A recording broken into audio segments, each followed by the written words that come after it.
My name is Ramona Richmond, and at 38 years old, I've built a life that feels like a delicate tightrope walk, balancing a high-pressure career as a financial consultant with the constant demands of family. My days blur into one another. Mornings filled with portfolio reviews and client calls, afternoons packed with spreadsheets and budget forecasts. But no matter how chaotic my work gets, I always carve out time for my family. That's where the real balancing act begins. Lately, all the family focus has been on my younger sister Emily's upcoming wedding. Emily and I have always had a complicated relationship, full of love, but also tension and unspoken expectations. I'm the one who's been quietly handling most of the financial responsibilities, from wedding deposits to vendor payments, all while trying to keep the peace. It's a role I accepted because I want to see her happy, even if it means stretching myself thin. Often, I'm juggling more than just numbers. Between client meetings, I find myself coordinating family logistics, scheduling appointments, arranging transportation, even stepping in to care for Emily's kids when the stress gets too much for her to manage. I'm the one making sure everyone shows up on time and that no detail, no matter how small, falls through the cracks. It's exhausting, but I tell myself it's worth it. On paper, it might look like I'm the calm, nurturing presence in this whirlwind, the glue holding everything together. But beneath the surface, there's a tension I can't ignore. At family gatherings, polite smiles mask a simmering undercurrent of resentment and unspoken grievances. I sense it in the way my mother avoids eye contact, the subtle digs Emily tosses out, and the way my contributions often go unnoticed or unappreciated. The day of the bridal boutique appointment was no different, only it shattered the fragile facade we'd all been maintaining. The boutique was bustling, racks of delicate lace and satin gowns, the soft hum of excited chatter filling the air. Emily was radiant, flitting from dress to dress, while I stayed quietly in the background, ready to step in if needed. But then suddenly, without warning, Emily turned on me. In front of the stunned staff and our relatives, she slapped me hard across the face. "Get out!" she spat, her eyes blazing with anger. The room went silent. I could feel every head turn toward me, a mix of shock and confusion written across each face. My cheek burned, but what hurt far more was the shock, the betrayal. How had we gotten to this moment, where my sister, the person I was trying so hard to support, could lash out at me so brutally and publicly? I stood frozen, unable to find words, while Emily stormed out, leaving a trail of whispered questions and wide-eyed onlookers in her wake. In that instant, I realized this slap wasn't just about the boutique or a bad day. It was the visible expression of years of built-up disrespect, a pattern I had quietly endured but hardly ever acknowledged. Even now, I can still hear the echo of that moment, the gasp from the staff, the stunned silence of my family members, and the cold sting on my cheek. It was a breaking point, a fracture in the facade of family harmony that I had desperately clung to. And yet, beneath the shock, a part of me understood that this was only the surface of a much deeper story, one that had been unfolding quietly, painfully, behind the polished smiles and social niceties. How had I ended up as the one funding a wedding I wasn't even allowed to attend peacefully? Why was my generosity met with hostility rather than gratitude? I didn't have answers yet, but as I left that boutique that day, I knew something had to change. The calm, nurturing sister role I'd played for so long was no longer enough. The family dynamic that tolerated disrespect and took my sacrifices for granted was unraveling, and I was at the center of it. That day marked the beginning of a reckoning I hadn't anticipated, but one I was forced to face head-on. Even as the wedding plans marched relentlessly forward, unfolding in the very space where I had just been publicly cast out. Looking back, I can trace the roots of this family dysfunction all the way to our childhood. Emily was always the golden child, the one who could do no wrong in Mom's eyes. From the very beginning, it was clear where the favoritism lay. Whenever Mom praised Emily, it was like a spotlight that never quite reached me. Emily got the accolades, the leniency, the second chances that seemed never to come my way. I remember one clear moment from elementary school.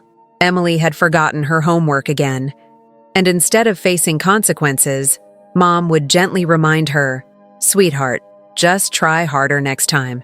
You're so bright you'll catch up." Meanwhile, if I ever missed an assignment or forgot my lunch, the response was stern, with a lecture on responsibility that felt endless. It stung, but I chalked it up to different personalities. Emily was bubbly and charming, and I was more introverted and serious. Surely that explained it. But the pattern wasn't just about schoolwork. At family dinners and holiday gatherings, Emily's mischievous or rude behavior was often excused with a laugh or a shrug. She could snap sarcastic remarks or roll her eyes at relatives, and somehow it was brushed off as just Emily being Emily. Quirky, lovable, slightly rebellious.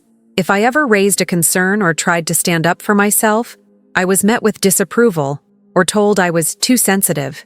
One Christmas, Emily impulsively bought an expensive designer coat on a family card I had helped pay off without question. When the bill arrived, I covered it quietly, not wanting to rock the boat during the holidays. When I hesitated to front the money for a last-minute wedding venue change months later, Emily accused me of being stingy and selfish. The irony cut deep. She didn't see how much I had already sacrificed to support her dreams. Mom, bless her, seemed blissfully unaware or unwilling to see this disparity. She adored Emily's charisma and social grace, often dismissing my concerns as just sibling rivalry. When I tried to confide in her about feeling unappreciated or hurt, she'd respond with a quick change of subject or remind me that family always comes first. But to me, it felt like my pain was invisible, that my role was to keep the peace no matter how much I gave. This favoritism extended beyond emotional support to practical matters. Emily's reckless spending was an ongoing source of stress. She treated credit cards like magic wands, swiping without a second thought, fully expecting me to cover the aftermath. When bills came due, I quietly stepped in, absorbing the financial burden so she could maintain the lifestyle she was accustomed to. I didn't talk about it. I just did it, for years. Then there were the family holidays, the supposed times of joy and togetherness, where beneath the surface, tensions simmered. Emily would make snide comments about my boring job or the way I parented my daughter Grace. When I tried to brush it off or redirect the conversation, she'd escalate, sometimes laughing cruelly along with a few relatives who enjoyed the drama. Mom either looked away or jumped in to defend Emily, leaving me feeling isolated and dismissed. I convinced myself this was just how our family operated, that love could coexist with flaws and dysfunction. I told myself that beneath Emily's entitlement and my mother's favoritism, there was still a foundation of love strong enough to weather anything. I clung to that hope stubbornly, even as the emotional distance grew. After all, family was supposed to be unconditional, but the truth was harder to face. I had been carrying a weight that no one else acknowledged. My sacrifices, financial, emotional, and physical, were invisible currencies I exchanged for a fragile peace. I tried to rationalize Emily's behavior as insecurity masquerading as arrogance, and my mother's favoritism as simple blindness rather than cruelty. Still, the imbalance gnawed at me, a quiet ache beneath the surface of every interaction. As the wedding plans moved forward, this dynamic only intensified. Emily's demands grew, her entitlement became more blatant, and my family's denial more pronounced. Old wounds reopened with each new slight, each ungrateful comment, each dismissive glance. Yet, I pressed on, hoping that love and patience would eventually untangle the mess. Now, looking back, I see how those childhood patterns shaped everything. The favoritism that elevated Emily above me didn't just affect how Mom treated us. It set the tone for years of unseen labor and taken-for-granted generosity on my part. It created a family culture where my contributions were invisible, my feelings invalidated, and my boundaries ignored. Understanding this history doesn't erase the pain, but it does clarify why that slap in the bridal boutique cut so deeply. It wasn't just a moment of anger. It was the culmination of a lifetime of imbalance, disrespect, and unspoken resentment. It was the visible fracture in a family system that long ago stopped honoring mutual respect and gratitude. And so, while many still saw Emily as the shining star and me as the quiet helper, I recognized the cost I had paid for keeping up appearances. The golden child was guarded by an army of enablers, while I was left to clean up the fallout, emotionally and financially. That realization was the first step toward breaking the cycle. Determined to support Emily, I quietly surrendered much of my own comfort and security. Vacations I'd long dreamed of were postponed indefinitely. Personal savings siphoned off to cover deposits and vendor fees that, to everyone else, seemed like routine wedding costs. But to me, were sacrifices layered with hope and frustration. I became the invisible backbone of the entire event, funding last-minute florists when Emily whimsically switched themes, paying for extra guests she impulsively invited, and smoothing over payment disputes with caterers who had no idea the money came from my account, not hers.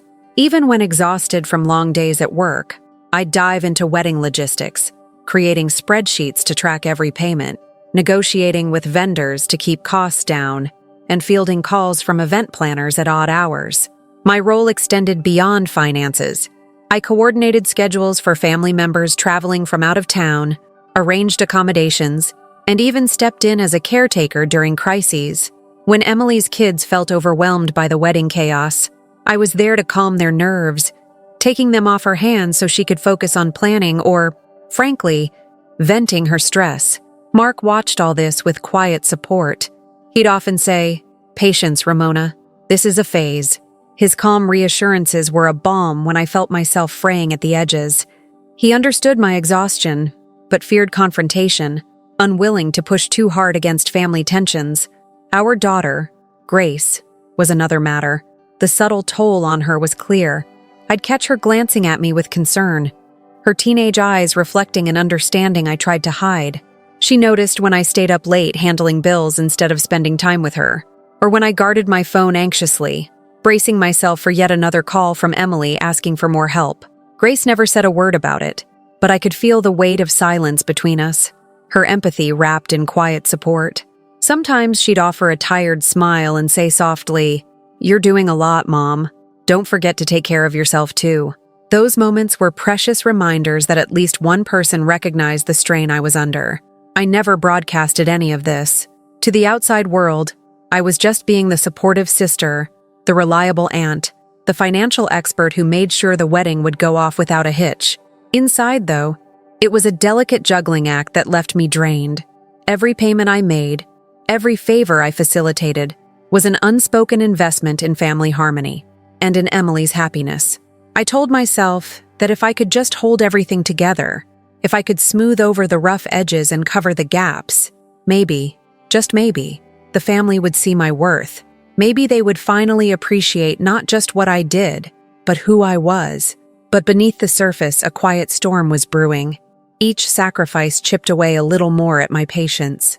Each unacknowledged effort deepened the invisible divide between me and the rest of the family. I started to realize that the generosity I gave freely was often mistaken for entitlement, something expected rather than valued. Still, I clung to the hope that love would overcome this imbalance, that family bonds could be strong enough to withstand the tension, and that my sacrifices would eventually be met with gratitude. So I kept going, funding, organizing, caregiving, all the while hoping that the next smile, the next thank you, or the next moment of genuine connection would make it all worthwhile. But deep down, an unspoken question lingered. How much longer could I carry this weight alone before it broke me? The day of the family brunch still lingers in my mind, not just because of what was said, but because of how it made me feel. Small, invisible, yet painfully exposed. We had gathered at Mom's favorite cafe, a cozy spot with sun-dappled windows and the scent of fresh coffee hanging in the air. Normally, these brunches were a chance to catch up, to laugh and share stories. But on this particular morning, beneath the clink of coffee cups and the murmur of casual conversation, something fragile shattered. Emily arrived late, as usual, her entrance commanding attention without trying. She was dressed impeccably, the kind of effortless chic that made heads turn. She had that confident, radiant smile, the one that could light up a room or cut you down in an instant. As she slid into the booth across from me, she immediately launched into her latest social exploits and networking events. name-dropping faces I'd never heard of and places I couldn't afford. It was as if she was trying to remind everyone who belonged in the spotlight and where I fit into the picture. "You know, Ramona," she said, tossing her hair back with a practiced flick, "sometimes I wonder how you manage with your little consulting job. It's so quaint compared to the circles I move in." Her voice dripped with condescension, a sharp contrast to the warm sunlight streaming through the window. I sat there, fork suspended in midair, feeling the weight of her words press down. "It's a steady career," I replied gently, trying not to betray the sting I felt. "I help people manage their finances. It's rewarding in its own way." Emily laughed, a high, brittle sound. "Sure, if you say so. But really, it's like you're living in a different world from me. My friends are launching startups, attending gala fundraisers, and planning lavish parties. It's no wonder you don't quite get what this wedding means to me." Her eyes flicked around the table, searching for allies, and a few relatives shifted uncomfortably in their seats. Mom avoided my gaze, busying herself with her coffee, a silent signal that she wasn't about to intervene. I felt Emily's words slice through the room like a blade, exposing the unspoken hierarchy that had always existed between us. The golden child, basking in privilege and social cachet, and me, the quieter, more practical sister relegated to the sidelines. The conversation veered toward wedding plans, and Emily continued her subtle jabs under the guise of casual remarks. "Maybe if you had a bit more flair, Ramona, you could understand why I want everything to be perfect. It's about making a statement, you know?" I bit back the urge to remind her that I was the one handling every invoice, every vendor call, and every unexpected expense. Instead, I nodded, forcing a smile. "I just want the day to be special for you." Her smile twisted, barely concealing impatience. "Special, yes, but it has to be our kind of special, not your budget-minded idea of it." As the brunch went on, I caught the quiet glances from a few relatives, looks that said, "Is this really how she treats you?" But no one spoke up. The family had always been quick to laugh off Emily's sharp tongue as stress or bride jitters, while my attempts to explain my perspective were met with polite nods and swift topic changes. Later, when the crowd had thinned and the noise died down, I tried pulling Emily aside to speak privately. I wanted to tell her how hard I'd been working behind the scenes, covering deposits for vendors she barely remembered, paying for extras she casually added last minute. I wanted to ask why, after all this, she treated me like a stranger, an obstacle. But Emily's response was icy. "I don't need a lecture, Ramona.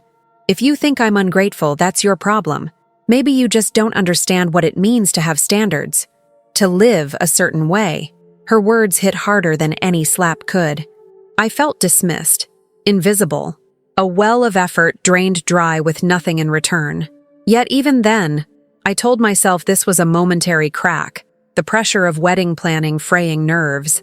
I convinced myself that beneath the sharp edges, Emily still cared, that if I just kept giving, kept supporting, this storm would pass.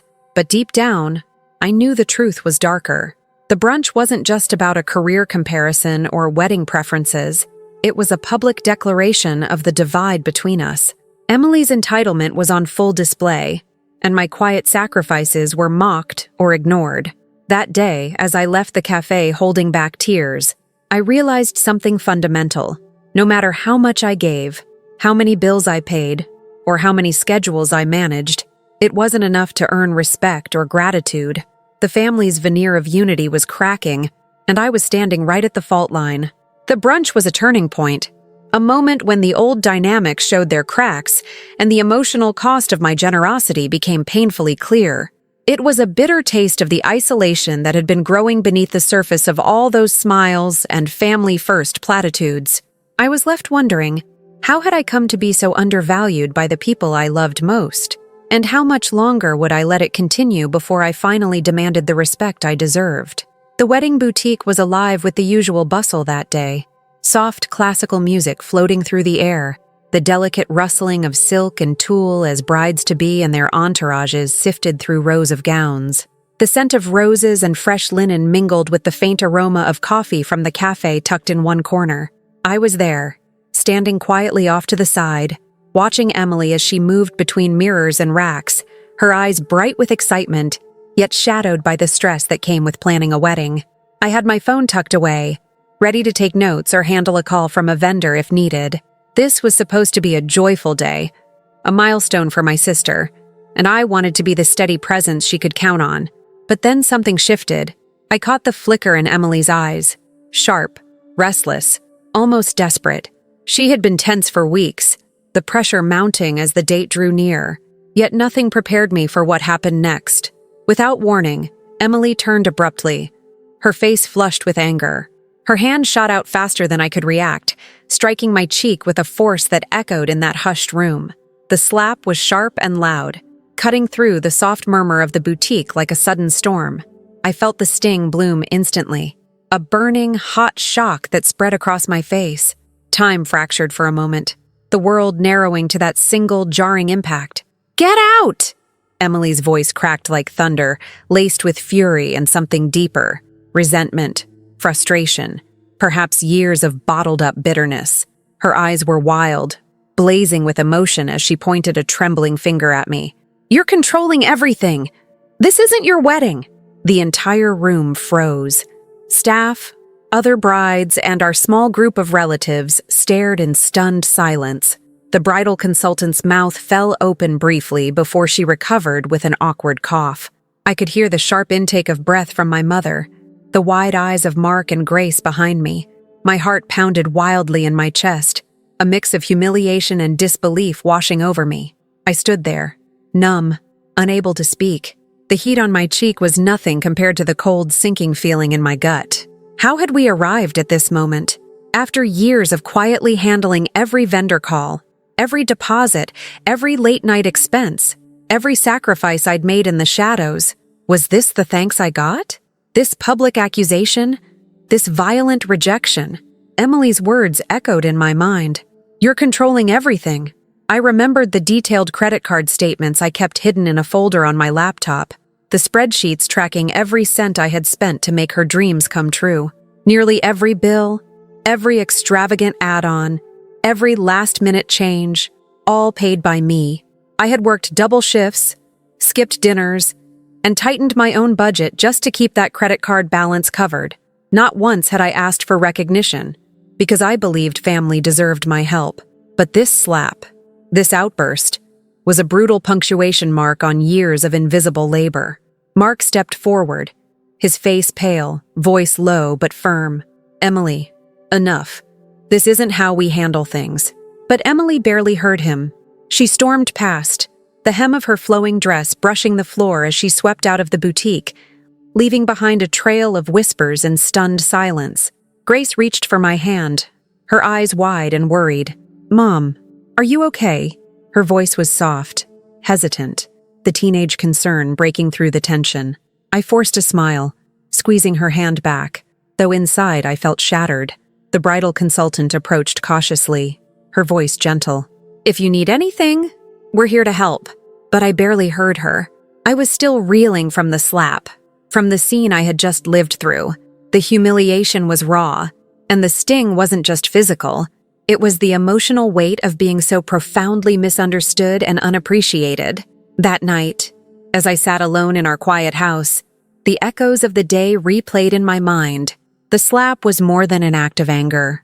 It was the culmination of years of tension, entitlement, and disrespect that I had silently endured.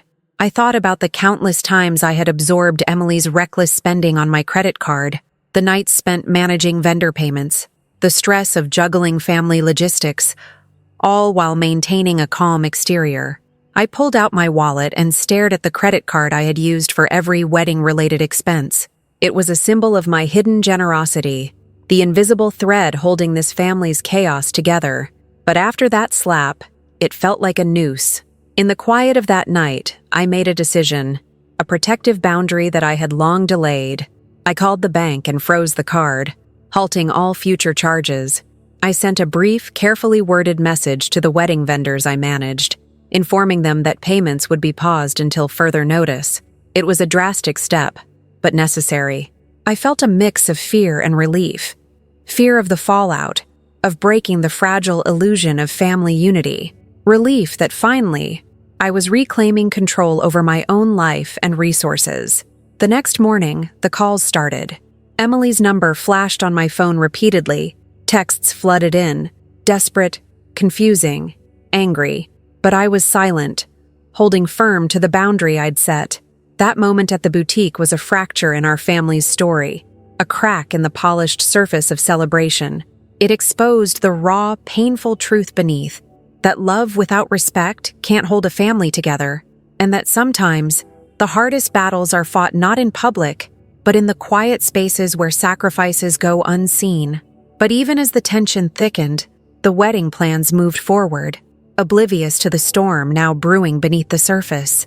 I knew this was only the beginning, a turning point that would force all of us to confront what we had long ignored. And I realized, with a clarity that both terrified and empowered me, that I could no longer be the silent martyr in this story. The days ahead would demand more than patience. They would require courage and resolve, qualities I wasn't sure I had in me until that slap broke something open inside. What happened next would change everything. That night, alone in the quiet sanctuary of my living room, the sting of Emily's slap was still fresh on my cheek. But what overwhelmed me even more was the crushing weight of years of sacrifices I'd carried silently. I sank onto the couch, the dim glow of the lamp casting long shadows across the walls, and let the flood of memories wash over me, each one a quietly burning ember of unacknowledged effort, unnoticed pain, and invisible generosity. I pulled out my laptop and opened the carefully maintained folder labeled Wedding Expenses.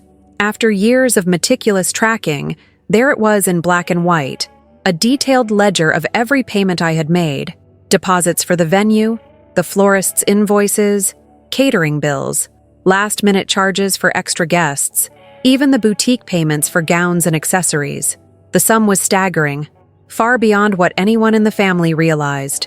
Every spreadsheet tab told the story of my hidden labor, the monetary sacrifices I'd absorbed for the sake of Emily's dream.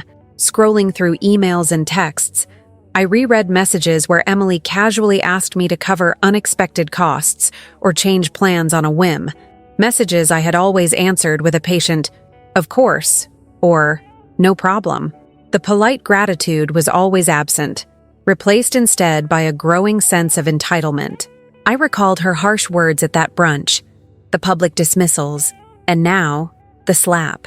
The realization hit me like a tidal wave. My generosity had been interpreted not as love, but as weakness. My willingness to give had morphed into a license for disrespect. I thought back to the times I had stayed up late, balancing my own budget while juggling wedding payments, the vacations I canceled, the personal treats I denied myself, all in the hope that supporting Emily would bring us closer, heal the distance between us. Yet what did I have to show for it? A bruise on my face and a cold dismissal. Grief welled up inside me. Grief for the sister I thought I knew, and the family I believed in. But as the tears blurred my vision, grief transformed into something sharper, fiercer, anger. Anger at the violation, yes, but more so at the years of invisible burdens and unmet acknowledgments. I was angry at the silent agreements I'd made with myself to tolerate humiliation for the sake of peace.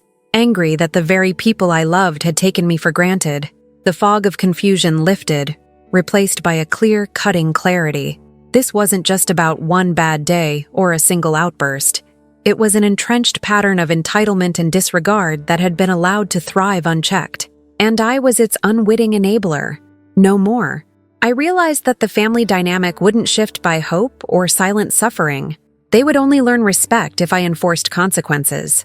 In that moment, a resolve crystallized. I owed nothing beyond respect from those who treated me like a doormat. I had spent years giving, sacrificing, and absorbing pain in silence, but it was time to protect myself and the ones I truly cared about, Mark and Grace. They deserved a mother and wife who wasn't broken by the weight of unreciprocated loyalty. I closed the laptop and reached for the credit card that had borne the brunt of the wedding expenses. It felt heavier in my hand than ever before, a symbol not of generosity, but of exploitation. I knew that freezing it, pausing payments, was more than a financial act. It was a declaration of boundaries I'd never set before. The decision was terrifying, but beneath the fear was a burgeoning sense of empowerment. I thought of the calls and texts that would come in the morning, the inevitable backlash from a family unaccustomed to limits. Yet I steeled myself. For so long, I had been the silent provider, the peacekeeper, the fixer, but now I would be something different. I would be the guardian of my own dignity.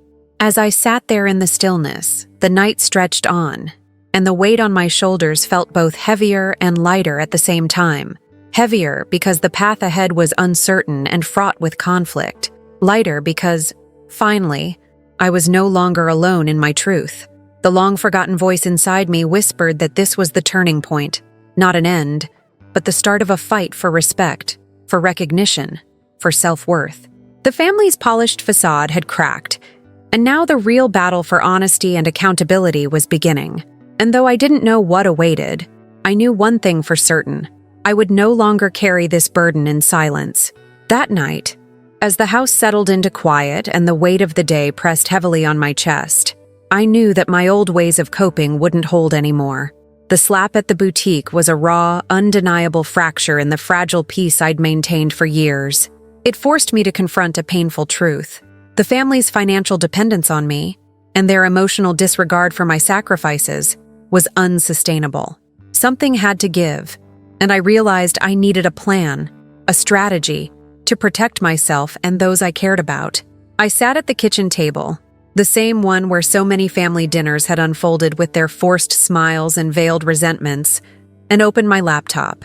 The screen glared back at me, illuminating the spreadsheets and receipts I'd carefully compiled over months, even years. Every invoice, every payment made in secret, every vendor email confirming deposits was there, a silent testament to how much I had shouldered alone. This time, though, I wasn't just cataloging sacrifices, I was gathering evidence. I called my lawyer the next morning. The conversation was measured but urgent. I needed to understand how to sever Emily's access to our joint accounts without igniting a legal firestorm. I wasn't looking for conflict. I was seeking boundaries, protection. My lawyer walked me through the necessary steps, revoking authorized user privileges, updating account signatories, and making sure that any inheritance or trust funds couldn't be tapped without my consent. I scribbled notes feverishly, feeling a strange mix of empowerment and apprehension. At the same time, I started compiling documentation of unpaid debts and manipulative communications, texts where Emily demanded more money or replied curtly to my reminders, emails where vendors complained of late payments I had to cover, and even notes to myself about emotional outbursts I'd endured silently. This wasn't about revenge, it was about preparing for inevitable backlash, protecting myself with facts rather than feelings. Mark was there beside me, his calm presence a balm in the storm. I shared my plans with him carefully, knowing that his support was crucial. He listened quietly as I explained why patience had run its course, and why boundaries were essential now. He nodded, sometimes grimacing at the thought of family conflict, but ultimately agreeing that I deserved respect. We talked late into the night about how to handle potential fallout, how to shield Grace from the emotional crossfire, and how to maintain my own mental health through the upheaval. Despite all this internal upheaval, I kept a composed exterior around the family. At gatherings, I smiled politely, engaged in light conversation, and avoided revealing the turmoil roiling beneath. It was a delicate balancing act, projecting calm, while quietly preparing to dismantle the financial support system I'd built for Emily. I knew that to them, everything still looked normal, but I was already setting the pieces for a new reality. Secretly, I began changing passwords on shared accounts, removing Emily's access to the joint wedding fund, and notifying vendors I trusted about upcoming payment changes. Each small step was a cautious assertion of control, a way to reclaim my autonomy without igniting an all-out war, at least not yet. I kept a close eye on the wedding's financial movements, knowing any missed payment would ripple through the family's plans like a shockwave. In the quiet moments, I wrestled with guilt and doubt. Was I being too harsh? Was severing financial ties the right move? Or was I punishing a sister who still needed me? But the memories of years of entitlement and disrespect of sacrifices taken for granted and kindness met with cruelty, steeled my resolve.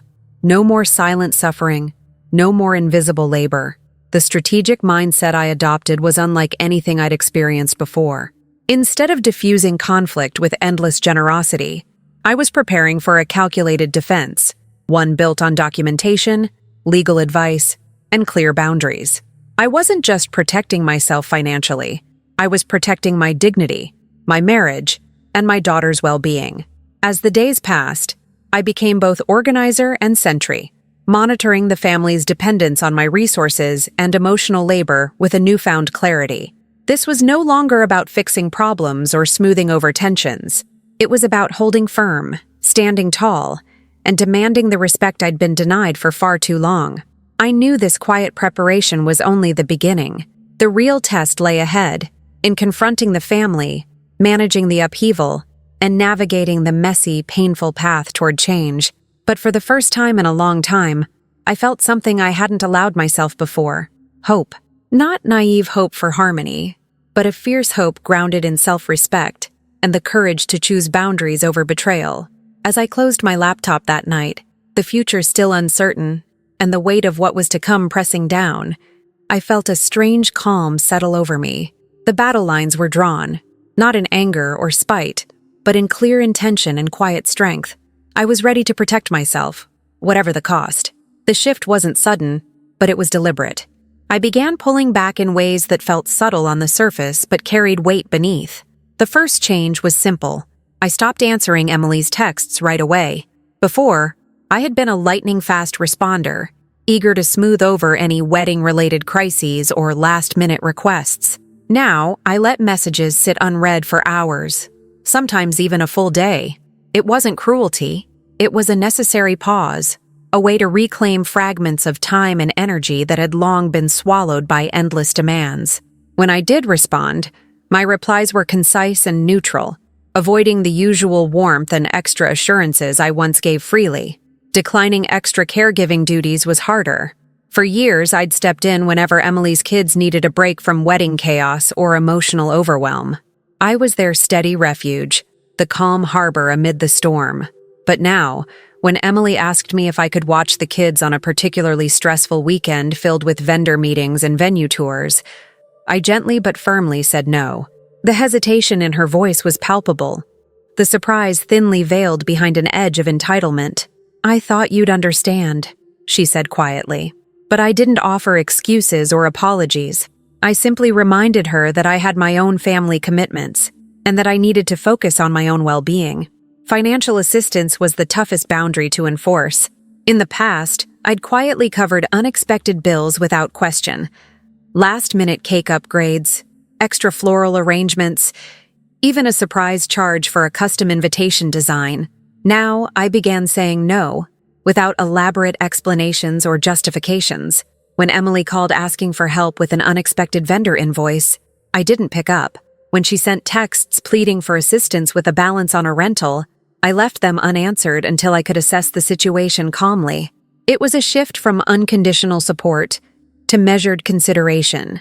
For the first time, I wasn't the safety net, the endless provider. I was stepping back to protect myself.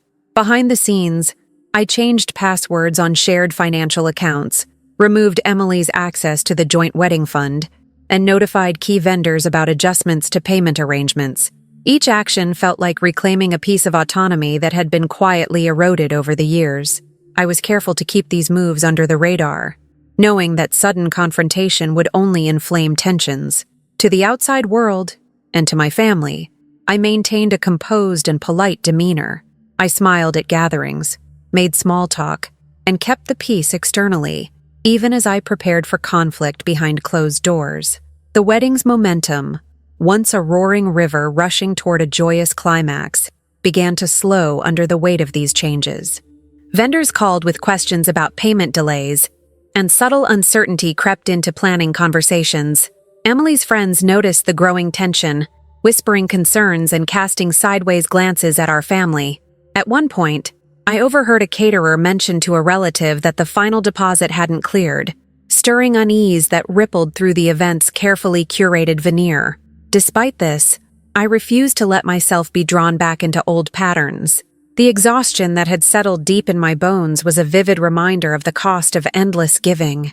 Grace, my daughter, noticed the difference too. One evening, she pulled me aside quietly.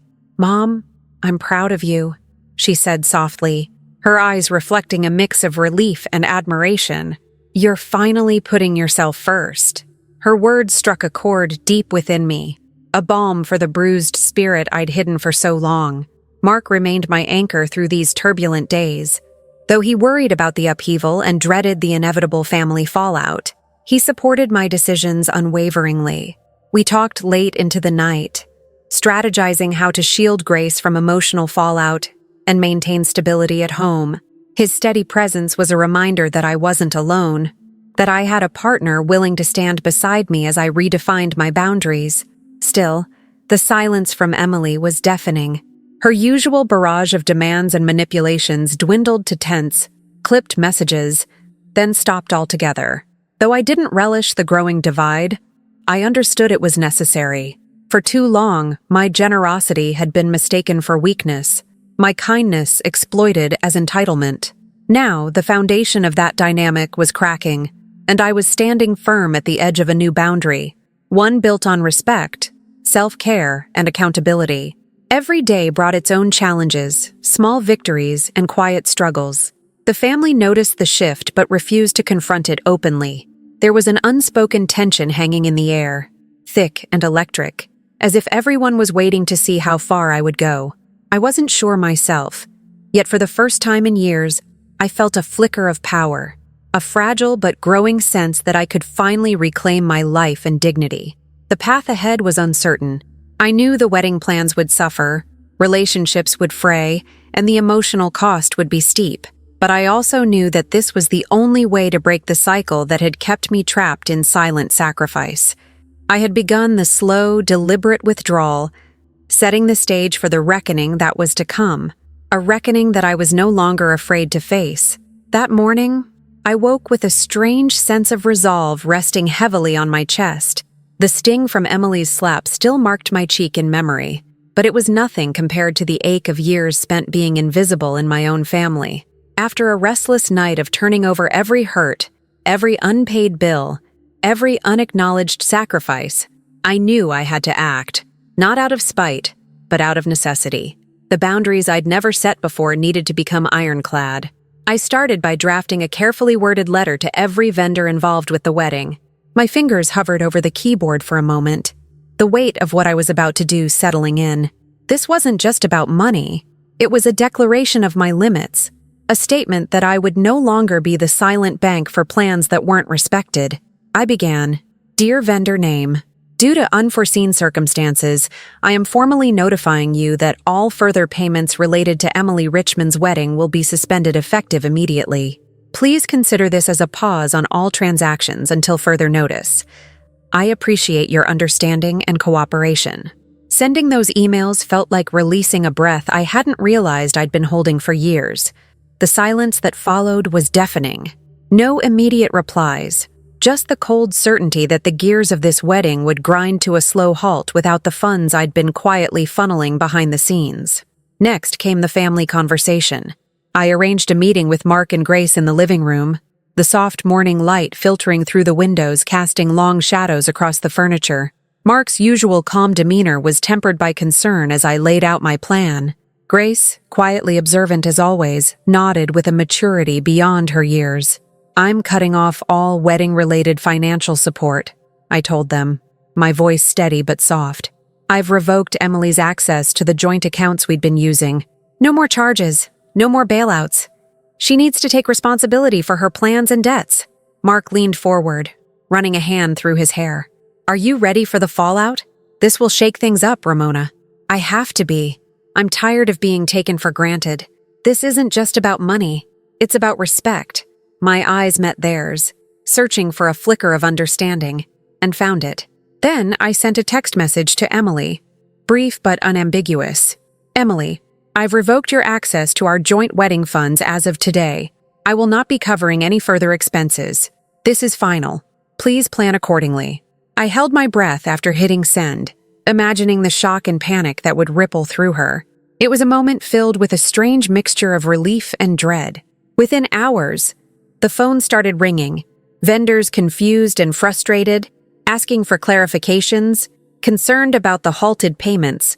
I answered their calls with calm professionalism, explaining that all financial activities were temporarily suspended pending resolution. Some voices on the other end were apologetic, others sharp, but I remained composed, determined not to let emotion cloud the necessary boundaries I was setting. Family members called too. Linda's voice was tight, laced with disbelief and thinly veiled accusation. "Ramona, this is drastic. Emily's wedding is important to all of us. Can't you find it in your heart to keep things going?" I held my ground. "I've supported this wedding for years, Mom. What I need now is for Emily to take ownership, financially and emotionally. I can't keep covering for her mistakes." Mark whispered from beside me, "You're doing the right thing." Emily's response was a storm in itself.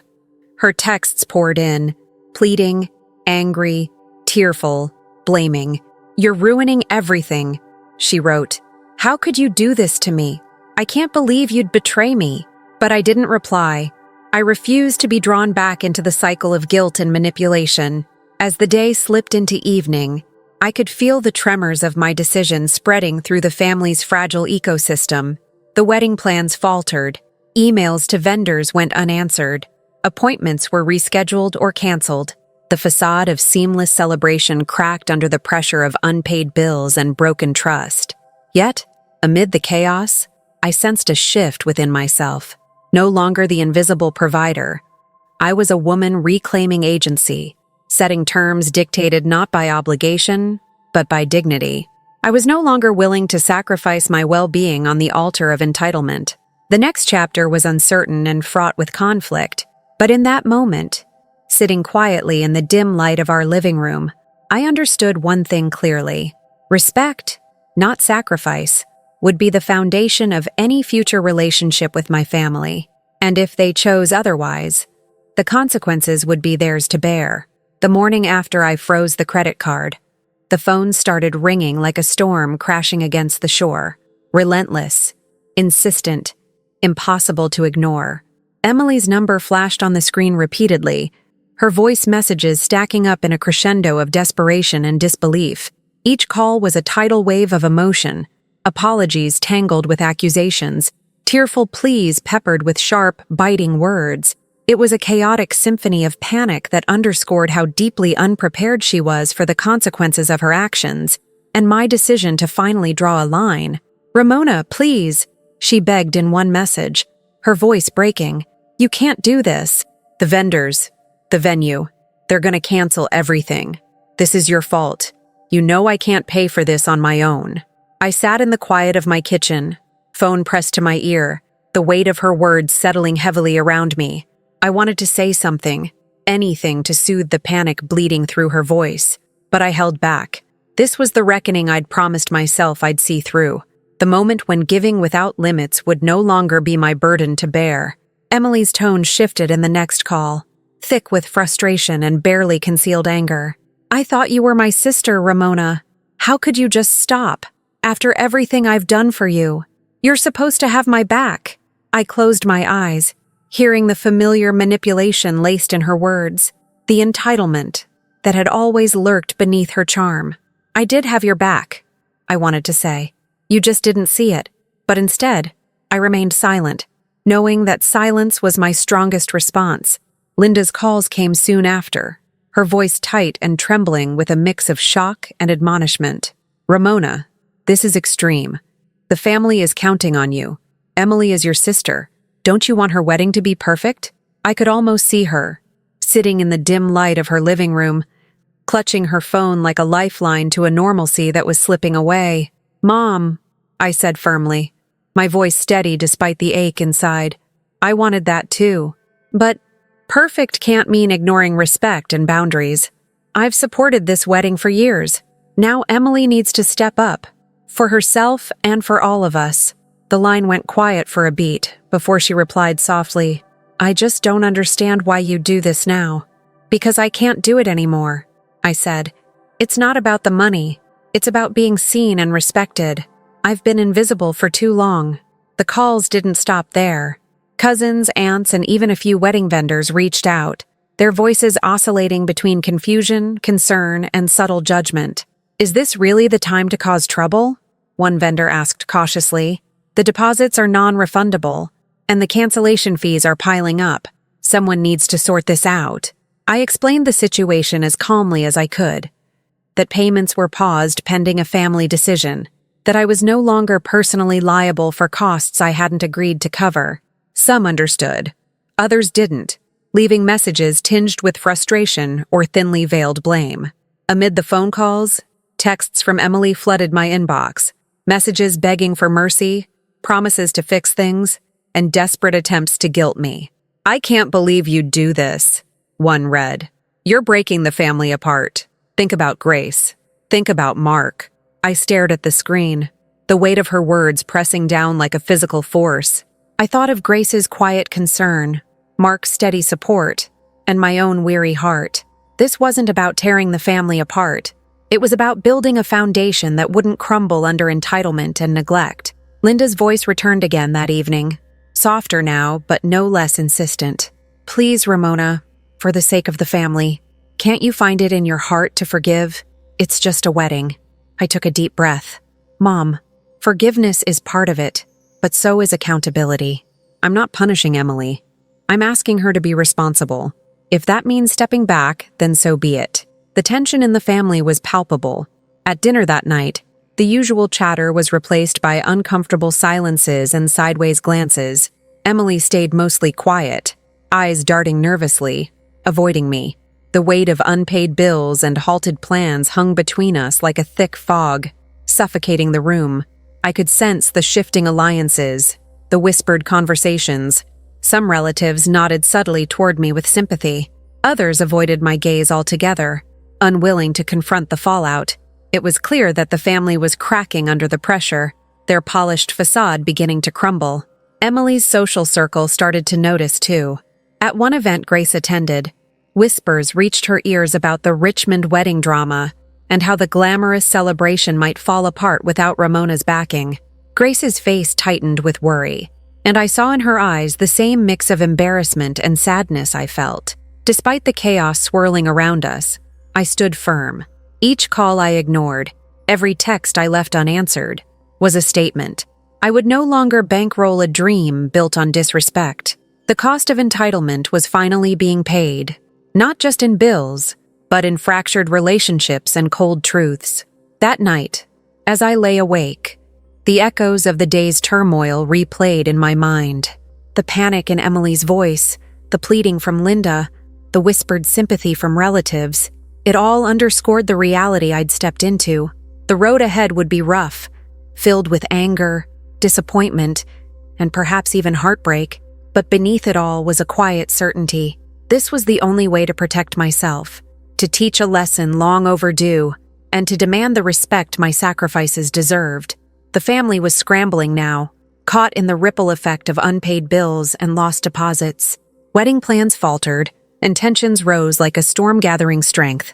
And as the calls continued to flood my phone, I held on to one truth: respect is earned, not owed. And this time, I was done giving without it. That week, the ripple effect of my decision hit the family's carefully constructed world like a tidal wave. The unpaid bills and halted payments didn't just sit quietly in the background. They erupted into open crises that no one, not even Emily, could ignore. Vendors began canceling appointments, sending curt emails about late payments, and withdrawing services.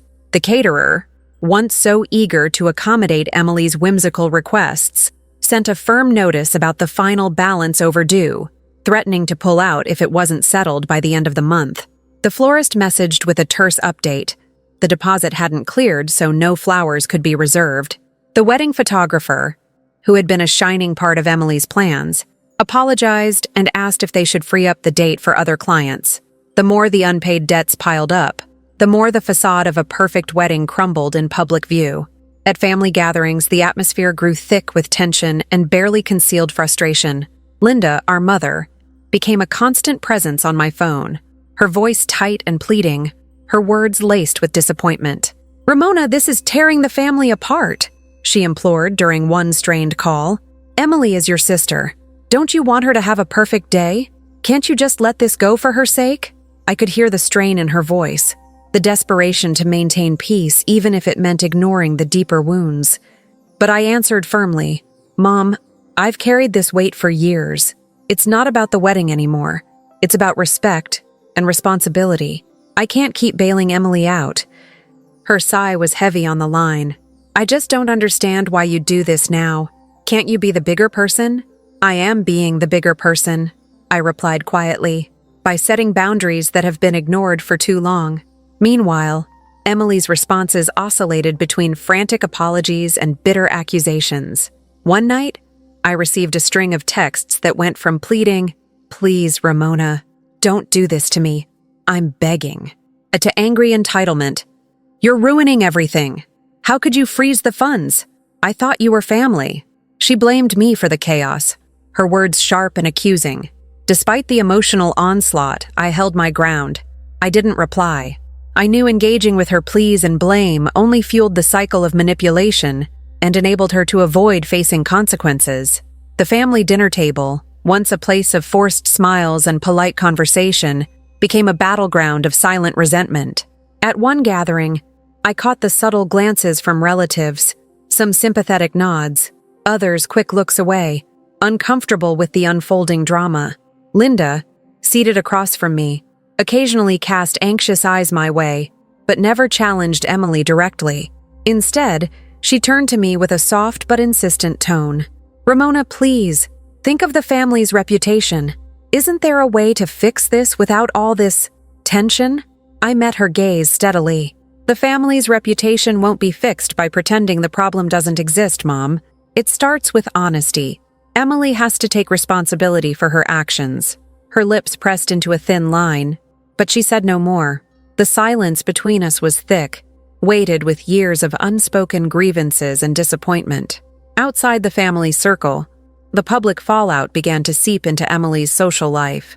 At a charity gala Grace attended, whispers buzzed about the Richmond wedding fiasco. I overheard acquaintances murmuring about how the extravagant celebration was unraveling without Ramona's financial backing. Grace's eyes darkened with worry when she shared what she'd heard. A mix of embarrassment and helplessness etched on her young face. One evening, Mark and I sat together after the day's storm of calls and texts, exhaustion heavy in the room. He squeezed my hand gently. "I know this is hard, Ramona, but you're doing the right thing. It's about time." I nodded, grateful for his steady presence. "I just hope the family can see that too.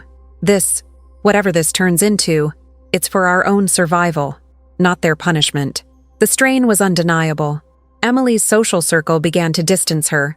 The once effervescent golden child, now exposed as financially dependent and emotionally volatile. Without my backing, her facade cracked, revealing the extent of her reliance on my generosity. Yet, despite the mounting pressure, I refused to waver.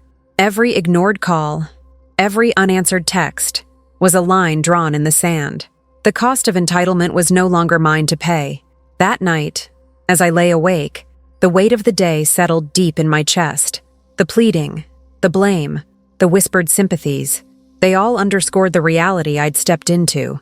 The path ahead was uncertain, bruised with conflict and heartbreak, but beneath it all, a new clarity glimmered. True respect could never be bought or begged for.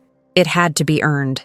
The family was cracking apart, yes, but within that fracture lay the possibility of something different, a reckoning with painful truths, and the chance to rebuild on foundations of accountability. And as much as the storm unsettled me, I knew I would no longer sacrifice my dignity to keep a fragile peace. The morning light spilled softly through our bedroom window, casting a warm glow on the quiet calm Mark and I shared as we sipped coffee at the kitchen table. For the first time in months, the tension that usually clung to our daily lives seemed withered, replaced by a fragile but promising clarity. After everything, the confrontation at the boutique, the frozen credit card, the family drama, I had reached a crossroads. It was time to make one thing unmistakably clear. My boundaries weren't negotiable anymore, and future contact with Emily and the rest of the family would depend on respect, honesty, and shared responsibility. Saying those words aloud to Mark felt like releasing a breath I'd held for far too long. "I can't keep pretending that I'm okay with being taken for granted," I told him quietly. "If they want a relationship with me, it has to be on terms that honor my dignity and my well-being." His hand found mine across the table, a steady anchor in the storm. "You deserve that, Ramona. And don't forget, you're not alone anymore." It was a simple truth, but one I had only started to fully grasp recently. For years, I had been the silent caretaker of not just family finances, but emotional fallout, absorbing wounds and smoothing cracks that never truly healed.